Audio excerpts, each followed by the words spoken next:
आइए हम लोग क्वेश्चन नंबर 8 देखते हैं। कहता है कि निम्नलिखित सौदे में होने वाले लाभ या हानि प्रतिशत ज्ञात कीजिए। पहला सवाल कहता है कि एक मोबाइल 7500 रुपये में खरीदा गया तथा इसे 6600 रुपये में बेचा गया। सबसे पहला चीज कि खरीदा गया है कितना में, 7500 में। तो जितना में खरीदा जाता है उसको हम लोग कहते हैं क्रय मूल्य। क्या कहते हैं? क्रय मूल्य। और जितना में बेचा जाता है उसको क्या कहते हैं? विक्रय मूल्य। तो आप देख सकते हैं कि खरीदा कितना में गया है? 7500 में, और बेचा कितना जा रहा है? 6600 रुपये में। तो आप बताइए लाभ हुआ कि हानि? क्या हो गया? हानि हो गया। आइए इसको ऐसे सोल्यूशन करते हैं, लिखेंगे हल। क्या लिखेंगे? हल। देखिए तो मोबाइल का क्रय मूल्य कितना है? मोबाइल का जो क्रय मूल्य है वह 7500 रुपया है। कितना है? 7500 रुपया। और मोबाइल का विक्रय मूल्य कितना है? मोबाइल का जो विक्रय मूल्य है वह 6600 रुपया है। कितना? 6600। तो हमको पता चल रहा है, देखिए ध्यान दिया जाए कि हमेशा देखा जाता है कि क्रय मूल्य से अगर कम राशि होगा, अगर क्रय मूल्य से कम राशि में बेचिएगा तो क्या हो गया? हानि। और क्रय मूल्य से ज़्यादा राशि में बेचिएगा तो क्या होगा? लाभ होगा। तो हम क्रय मूल्य से क्या कम राशि में बेच रहे हैं, इसलिए क्या मेरा हो गया? हानि। और जैसी आप चीज लिए कि हानि हो गया तो कुछ नहीं, बड़का माइनस छोटका, बड़का माइनस छोटका। तो 7500 रुपया माइनस 6600 रुपये। आप घटाइए, ध्यान दीजिएगा, 0 में से 0 गया 0, 0 में से 0 गया 0, 5 में से 6 नहीं जाएगा, एक हासिल लेंगे, 15 में से 6 गया 9, या बाबू 6 बचा, 6 में से 6 गया खत्म। यानी कितना हानि हुआ? 900 रुपया का। तो निकाल देंगे हम लोग का चीज हानि परसेंट। क्या निकालेंगे? हानि परसेंट। तो हानि परसेंट बराबर फॉर्मूला होता है कि हानि, क्या चीज? हानि गुना में क्या चीज? 100, और बटा में क्या होता है? हमेशा क्रय मूल्य। क्या होता है? हमेशा क्रय मूल्य नीचे। तो 7500 रुपया। कितना? 7500 रुपया। से रुपया कैंसिल हो गया, 0 से 0 खत्म हो गया, 0 से 0 खत्म हो गया। 25 से काटिए, 25 चौके 100 और 25 दिया 75। अब आप 3 से काटिए, 3 एकम 3 और 3 तिरिके 9, यानी 3 चौके 12% का क्या हुआ? हानि हुआ। क्या हुआ? 12% का हानि हुआ। आइए क्वेश्चन नंबर 8वां का दूसरा देखते हैं। कहता क्या है? ध्यान दीजिएगा कि एक बैटरी 1800 रुपये में खरीदी गई तथा 1600 रुपये में बेची गई। तो देख लीजिए कितना में खरीदा गया है? 1800 में। और बेचा कितना गया है? 1600 में। देख रहे हैं कि जितना हम खरीदे हैं उतना से कम में बेचा जा रहा है। इसका मतलब क्या हो गया? हानि। क्या हो गया? हानि हो गया। ध्यान दीजिएगा, तो इसका मतलब कि यहाँ पर हम हानि परसेंट निकालेंगे। सबसे पहले लिखेंगे हल। क्या लिखेंगे? हल। बताइए आप लोग क्रय मूल्य कितना है बैटरी का? बैटरी का क्रय मूल्य हो गया आपके पास 1800 रुपये। कितना हो गया? 1800 रुपये। अच्छा, बैटरी का विक्रय मूल्य कितना हो गया? बैटरी का जो विक्रय मूल्य है वह हो गया 1600 रुपये। तब बताइए हानि हुआ। क्या हुआ? हानि। हानि कितना का हुआ देख लीजिए आप लोग। तब बड़का माइनस छोटका, बड़का माइनस छोटका। बस ध्यान दिया जाए तो यानी 1800 में से 1600 गया, यानी कितना? 200 रुपये का हानि। तब निकालेंगे हम हानि परसेंट। क्या निकालेंगे? हानि प्रतिशत। तो हानि प्रतिशत बराबर होता है हानि गुना 100 और बटा में क्या चीज? क्रय मूल्य। मेरे पास क्रय मूल्य कितना है? 1800। तो लिख देंगे 1800 क्या चीज? रुपया। रुपया से रुपया हो गया कैंसिल, 00 से 00 खत्म, 2 एकम 2 और 2 नवा 18। ध्यान दिया जाए ऊपर हो गया 1 गुना 100, तो 100 और बटा में 9%। ध्यान दिया जाए कि यह एक विषम भिन्न है। क्या चीज है? विषम भिन्न। इसको पूर्णांक तोड़ दीजिए, 9 से 9 एकम 9, 1 बचा 10 हो गया, फिर 9 एकम 9, यानी एक बचा तो एक ऊपर लिख देंगे, कितना बटा में 9, यानी 11.1/9% हो गया। दिस आंसर हो गया।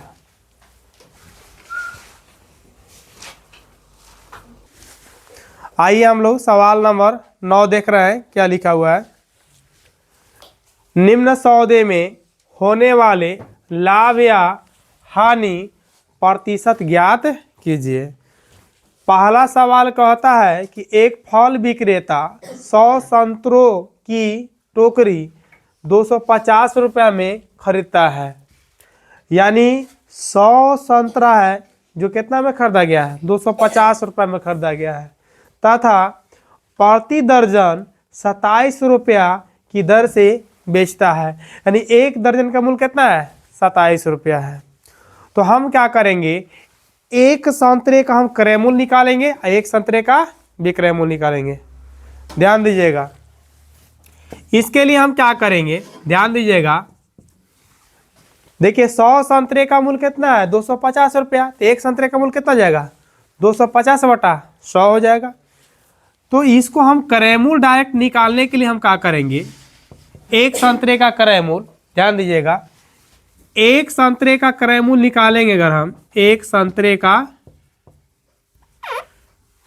का क्रय मूल्य,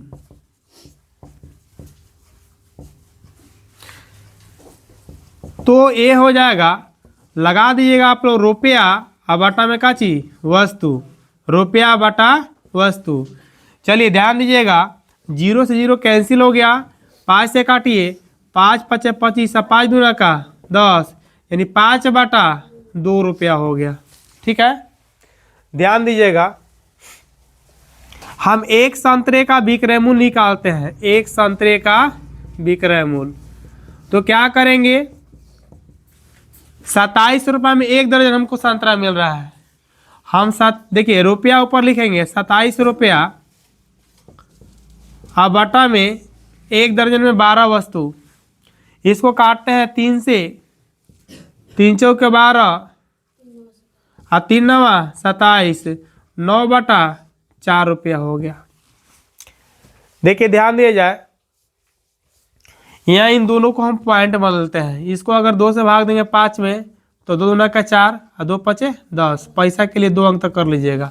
ठीक है, इसी प्रकार से इसको 4 दूना का 8 ना, दशमलव देंगे 10 हो जाएगा, फिर 4 दूना का 8 और फिर 4 × 5 = 20, यानी कहने का मतलब है कि 2 रुपया 50 पैसा में एगो संतरा खरीद रहे हैं और 2 रुपया 25 पैसा में बेच रहे हैं। तब बताइए लाभ हुआ कि हानि, हानि हो गया। तब लिखेंगे हानि, क्या लिखेंगे, हानि। अब हानि बराबर हम जानते हैं बड़का माइनस छोटका, बड़का माइनस छोटका। ध्यान दीजिएगा,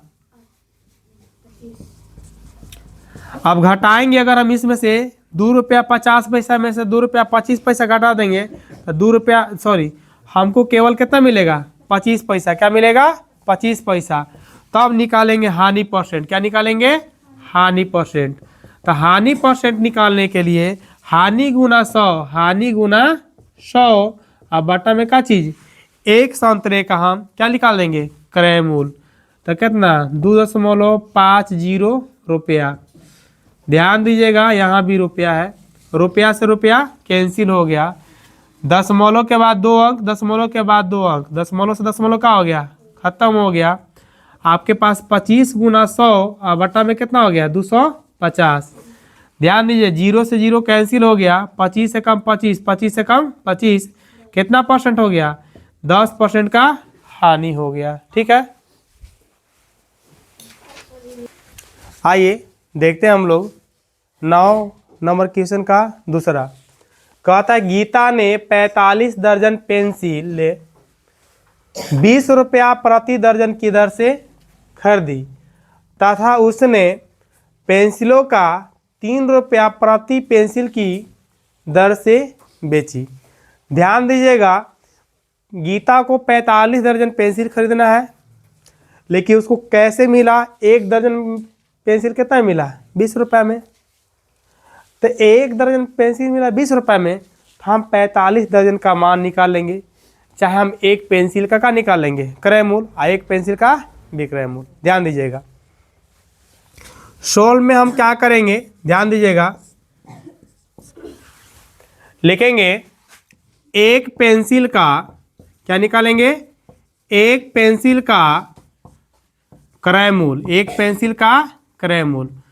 तो हम देखिए कुछ नहीं करेंगे, इससे हमको कोई मतलब नहीं है। आइए इससे देखते हैं। तो 20 रुपया, आप दर्जन माने कितना, 12 गो होता है ना एक दर्जन में।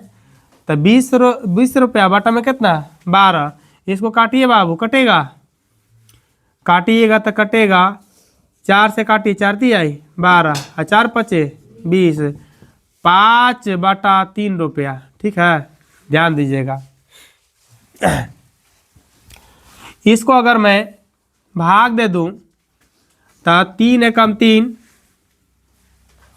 और ध्यान दिया जाए 2 बचा, 10 मोलो डाले, 20 हो गया, 3 छक्का 18, फिर 3 छक्का 18, यानी इसको हम 7 कर देता हूँ। ठीक है, ध्यान दिया जाए। एक पेंसिल का विक्रय मूल्य कितना है, एक पेंसिल का विक्रय मूल्य आपके पास है 3 रुपया। कितना है, 3 रुपया। अब आप लोग बताइए लाभ हुआ कि हानि, बताइए लाभ हुआ कि हानि। तो क्या हुआ, आपको लाभ हो गया ना। तो लाभ हुआ तो क्या करेंगे, बाढ़ का माइनस का चीज छोट का, ध्यान दिया जाए। तो बाढ़ का यही ना हुआ, हम इसको थोड़ा देख नहीं छोड़ देंगे, इसको पकड़ेंगे। तो 3 रुपया, ध्यान दीजिएगा, 3 रुपया माइनस 5/3। देखिए इसका वैल्यू चाहे इसका वैल्यू, दोनों बात बराबर है। ठीक है, 3 3 9, 9 में से 5 गया 4 और बटा में 3, एक तरह से रुपया हो गया। ठीक है, अब यहाँ से निकालेंगे लाभ परसेंट। क्या निकालेंगे, लाभ परसेंट। तो लाभ कितना हुआ मेरे पास, 4/3 रुपया, अगुना 100, अब बटा में बताइए क्रय मूल्य मेरे पास कितना है, 5/3, 5/3 क्या चीज, रुपया। रुपया से रुपया कैंसिल हुआ। सुन लो पहले, मेरे पास मेन बटा है, जो नीचे वाला बटा वाला होगा वो चल जाएगा ऊपर, और जो ऊपर वाला बटा वो कहाँ जाएगा, नीचे। इसका मतलब 4 गुना 100 गुना 3, अब बटा में क्या हो जाएगा, 3 गुना कितना, 5। ध्यान दिया जाए, 3 से 3 कैंसिल, 5 से काटते हैं कितना बार में, 5 दूना का 10, 0 का 0, यानी 20 चौके 80% दे रहा है।